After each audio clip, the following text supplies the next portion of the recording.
Hi guys, I welcome you to my educational channel. So this is the continuation of my fundamental JavaScript concept. So today we are going to see what is JavaScript prototype inheritance in JavaScript. So this concept is very important to understand the point of developer. So the prototype inheritance is very important concept in JavaScript. So let us dive deep into it. What it does mean. I will easily enhance your knowledge by explaining in the easy method. Okay, so before going to the prototype inheritance, let me give you the example for classical type inheritance. Okay, so you in Java, you have studied all inheritance. So the classical type inheritance is very easy, so I will give you that example. So just see, observe it. So mm, so now what I'm going to do is I'm going to create a class. Okay, create a class. This is an animal class. Okay, this is a subclass I'm creating. Sorry, the parent class I'm creating. So in JavaScript, so in this animal you have one method called park. Okay, one method called park. So create a park function here. I'm going to create.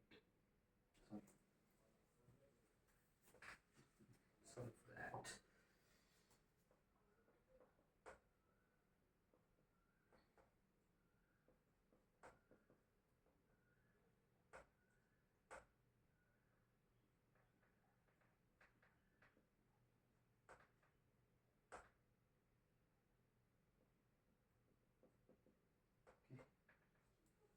So this is animal class. Again here I'm going to create a subclass known as dog, which is it will extend animal. Okay, it will extend animal because this is inheritance concept I'm teaching you. So here,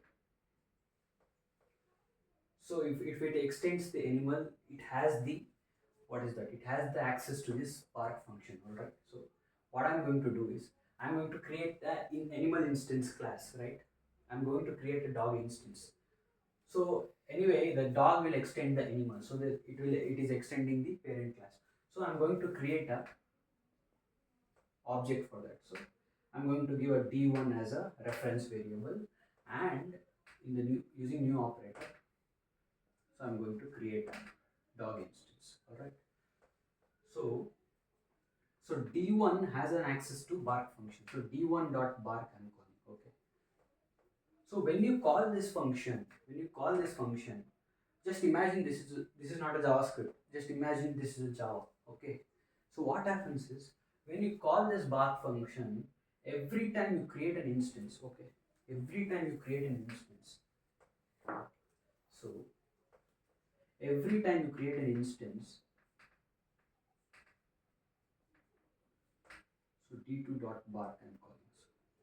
So every time you create an instance, this the copy of the bark function will be made. The copy of the bark function will be made. The copy of the bark function will be made when it comes to Java. So why the JavaScript is powerful means, so what it does is, whenever you create a class in JavaScript, whenever you create a method inside a class, the methods will be added to the prototype of the class. So when the method will be added to the prototype of the class, when you create an instance in JavaScript, of the JavaScript, this method will be shared among all instances.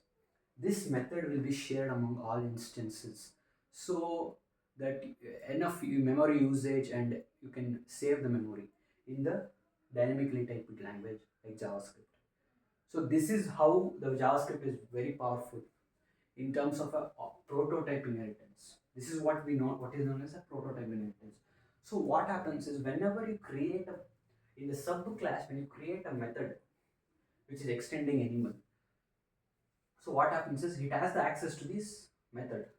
So in Java, what happens when you create a method? When you create a method and you are creating instance of this subclass, then if you want to call this method, if you want to call this method every time the new bar method will be created, so it will utilize that memory.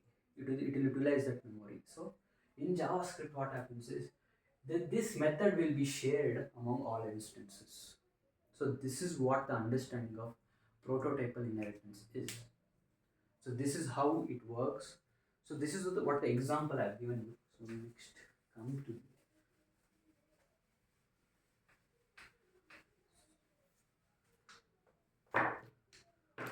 actual definition I'm going to give. Okay. So what happens is in prototypal inheritance. So whenever you create a object of the JavaScript, so let me create obj1. All right. Whenever you create an object in JavaScript, let me give name as some.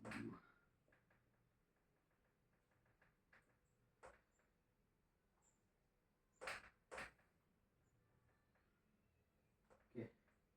So yeah, just take an example here.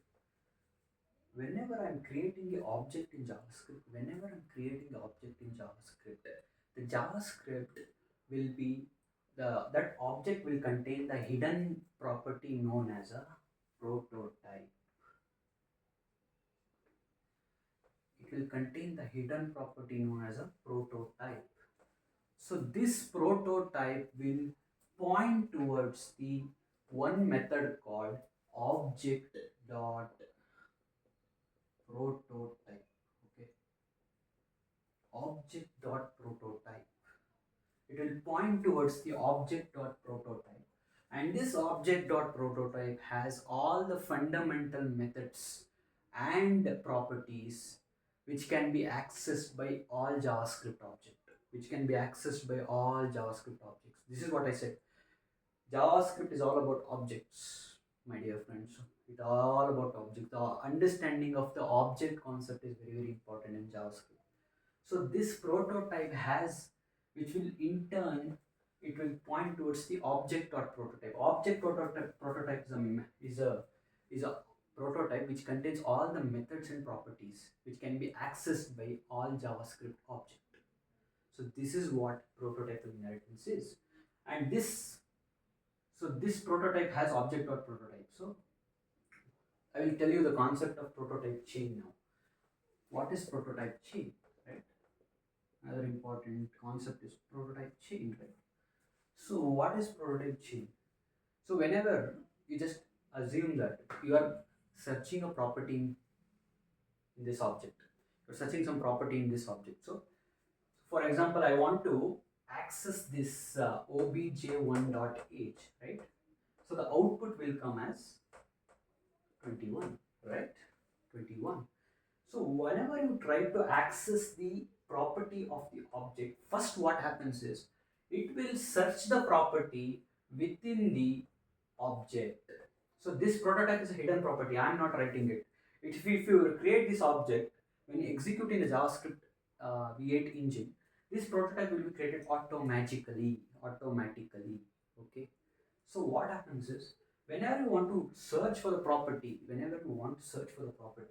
what happens is it will first search in the object property itself. In the object property itself. When it doesn't find that property, then it will go to object.prototype. Object.prototype. That object.prototype has all the fundamental methods and properties. If that property is found there, then it will display that value.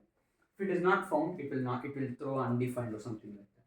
So this process of searching, is known as a prototype chain. Prototype chain, right? This is what prototype chain is. So this is what the concept comes in, right? Whenever you are searching for the property of the object, it will first search for the property of the object itself.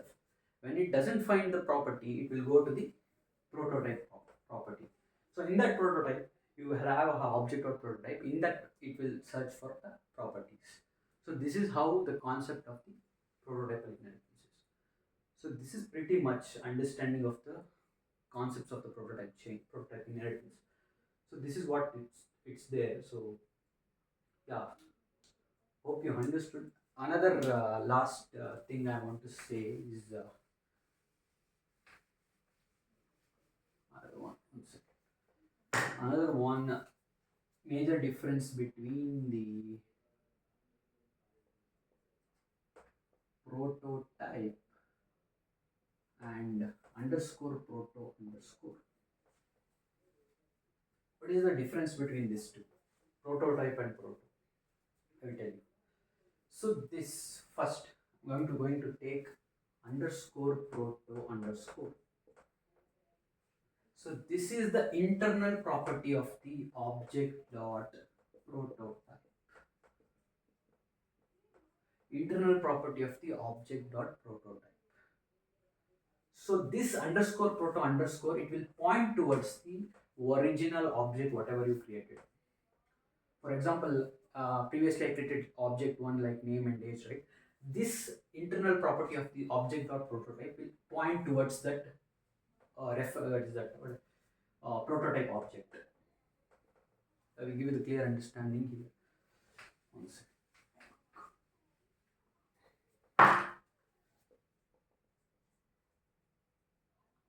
So let me create one object here. Object one is equal to this name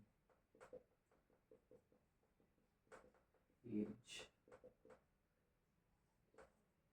All right. So just observe here. So you have a hidden property, I told you already, the prototype. It will point towards the object dot prototype. So this object dot prototype will have an internal property called underscore proto underscore, right? This underscore proto underscore, what value it will reference to? What value it will reference to? It will reference to the original object value. Original object value. Whatever the object one is has the name and age, right? This will point towards that. So underscore proto underscore. So this will change according to the object. So what is prototype is? So this is what you understood regarding the underscore proto underscore. Next coming to the